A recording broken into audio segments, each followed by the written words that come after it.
tema que ocupa y preocupa a muchos en el mundo, pero también en otras latitudes hay constante flujo y desde siempre, además históricamente, para hablar en este momento de cómo está esa realidad mundial y particularmente en el caso de la comunidad venezolana, a qué destino se está migrando actualmente. Tenemos a Lublan Prieto, abogada, especialista en Derecho Internacional de los Derechos Humanos, experta en materia migratoria. ¿Cómo está? Bienvenida.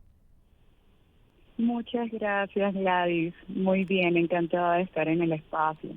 Gracias a usted, gracias por dedicarnos estos minutos. Uno aprecia mucho que nos dediquen estos minutos además para compartir con las audiencias información de interés, información importante en este caso sobre la migración. ¿Hacia dónde se está en este momento migrando? ¿Qué información maneja usted como especialista? En este momento, sobre todo la población proveniente de Venezuela ha iniciado un proceso de movilidad después de las elecciones del 28 de julio hacia Colombia, pero su principal objetivo es ir a terceros países como Estados Unidos es el principal y el segundo, vamos a decir, norte u objetivo es hacia Europa. Esa es la realidad el día de hoy, desde la movilidad que se está dando a nivel interno e incluso post elecciones del 28 de julio. Hoy en día incluso dentro de Colombia estamos llamando la atención y estamos pidiendo la observación internacional sobre los procesos de movilidad que están existiendo hacia salir de Venezuela. Igual llamamos la atención en que no han sido tan visibles porque hay un proceso súper delicado con respecto a los niveles de seguridad para poder salir de Venezuela. Y por esa razón no se están haciendo tan visibles todos los procesos de movilidad que están ocurriendo actualmente. ¿Alrededor de cuántas personas se estima se están moviendo, están saliendo del país a diario? Diariamente se estiman que en diferentes territorios, tanto en Cúcuta Ujú. como en Arauca y Río Hacha, aproximadamente diariamente 600 personas. Se puede ver como un número pequeño, pero es que esta suma diaria puede incentivar un proceso más largo, pero también es la realidad de los niveles de inseguridad que existen para trasladarse internamente en Venezuela.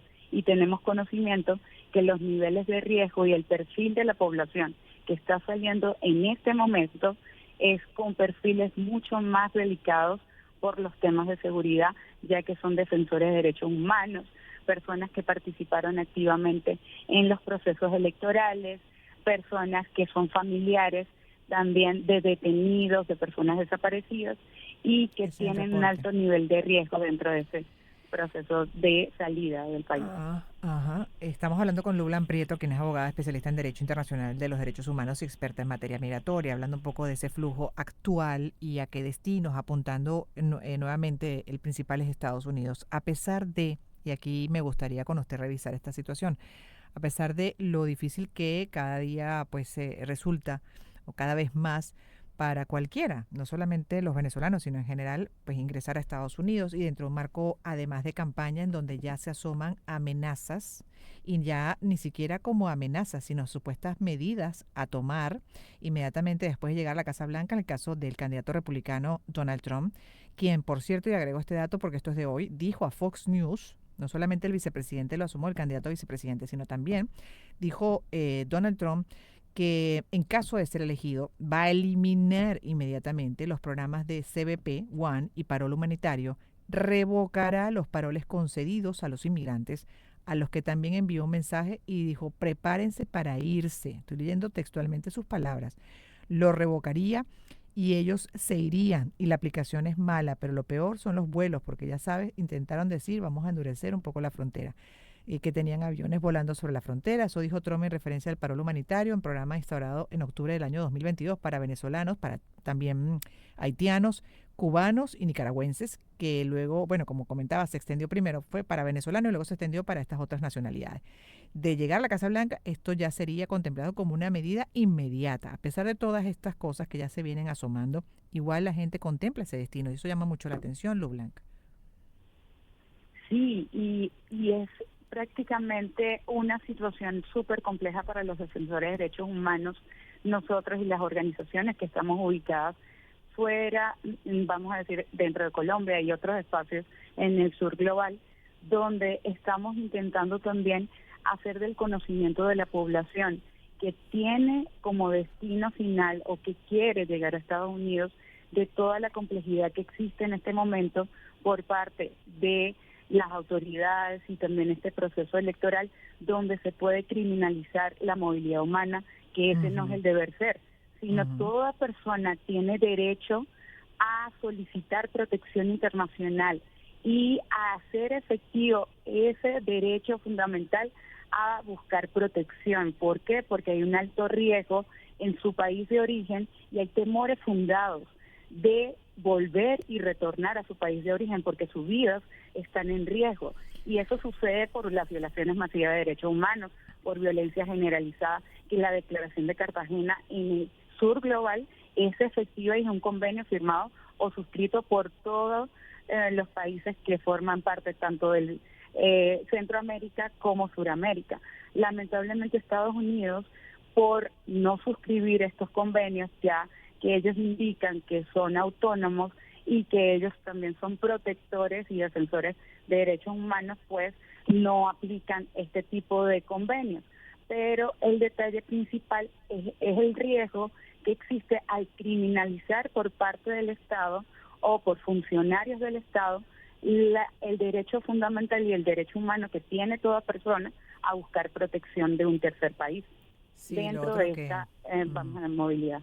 Claro, en ese caso, por ejemplo, estamos revisando Estados Unidos, pero ¿cómo responde en este momento, por ejemplo, España, ¿no? O algunos de los otros países de Europa que estén contemplando como destino actualmente? ¿Cómo responde a esas solicitudes de apoyo? Hoy en día Europa tiene un poco más de posibilidades, o vamos a decir apertura, en el sentido de recepciones, porque sí tiene algunas medidas normativas bajo la Convención de Ginebra para recibir a la población que está en movilidad humana o que está huyendo y manifiesta activamente y efectivamente que están huyendo o tienen un riesgo en su país de origen. Ellos tienen alternativas y sí están haciendo la reflexión en sus países sobre la población que manifiesta protección internacional. Y pasan por procesos que no son tan rápidos. Tenemos también que ser sinceros que cada jurisdicción es muy específica y muy particular, y sobre todo las jurisdicciones europeas, pero muchos del marco, tanto España, Francia, Italia, hay muchos países de la región que tienen algunas alternativas dentro de sus normativas migratorias y sus normativas a nivel de protección internacional que están cubriendo y que están cumpliendo hoy en día para recibir a la población. El detalle, y vamos a decir el problema principal, es cómo las personas pueden movilizarse hacia esos países, que es una realidad, que es un contexto de una gran barrera y dificultad, porque no todos tienen la oportunidad de poder tomar un vuelo hacia esos países. De Y hecho, en por el eso caso, es que el principal país es Estados Unidos. claro, siguen por esa ruta, pero del Darién, donde sabemos que hay grandes peligros, y ahí también me gustaría revisar contigo qué información manejas con relación a esas amenazas e incluso riesgos muy altos que pueden atravesar quienes usan esa ruta para llegar al norte del continente. ¿Qué información Claro, manejas de porque cómo es está que eso en el este momento? Darién sigue existiendo movilidad, está con un nivel de alto riesgo. ¿Por qué? Porque el Darién, parte del Darién está siendo, vamos a decir, como gobernado por grupos armados, por grupos que son al margen de la ley, y por estas razones todas las personas que deciden caminar y que deciden transitar el Darién se exponen a altos riesgos dentro del contexto de, vamos a decir, unas situaciones fuera de contexto, y hasta exactamente porque las autoridades no tienen control dentro de estos espacios, sino el control que existe es de grupos al margen de la ley y grupos armados. Para finalizar, la pregunta sobre el gobierno, por ejemplo, este programa que tiene el gobierno de España, que lo llaman Programa de Migración Circular, ¿de qué trata? El programa de migración circular es un programa que ha aperturado España en el sentido de dar la oportunidad a poder solicitar protección internacional dentro de sus espacios, también haciendo un proceso legal, formal, sobre solicitud específica de condición de refugio y su núcleo familiar, donde ellos a través de un proceso de verificación dan apertura a un documento de regularización y un documento de poder trabajar dentro del país y hacen la evaluación durante un año para poder hacer efectiva esa protección internacional e incluso un año después pudiesen tener residencia dentro del territorio. Aquí tengo un dato para ya para terminar y esto no está actualizado del 2020. Lo leo de Euronews para que se den una idea del flujo. Según las últimas estimaciones, ojo, 2020 elaboradas por la División de Población, el número de migrantes internacionales en todo el mundo, personas que residen en un país distinto de su país de nacimiento, alcanzó los 281 millones. Las mujeres migrantes constituyen 48% de los migrantes internacionales. Casi 3 de cada 4 migrantes internacionales tenían entre 20 y 64 años. 41 millones eran menores de 20 años. La mayoría de los migrantes internacionales residen en Asia y Europa, 31% respectivamente, seguidos de América del Norte, 21%, África, 9%, América Latina y el Caribe, 5% y de Oceanía, 3%. Pero datos del 2020 no están actualizados y bueno, en lo que los consiga se los comparto. Por lo pronto despido a nuestra invitada, agradecidos por la información que compartió con nosotros como especialista en estos temas, Lublanc Prieto, abogada. Es especialista en Derecho Internacional de los Derechos Humanos, experta en materia migratoria. Cuídese mucho, feliz tarde para usted, señora Prieto. Voy a hacer una pausa en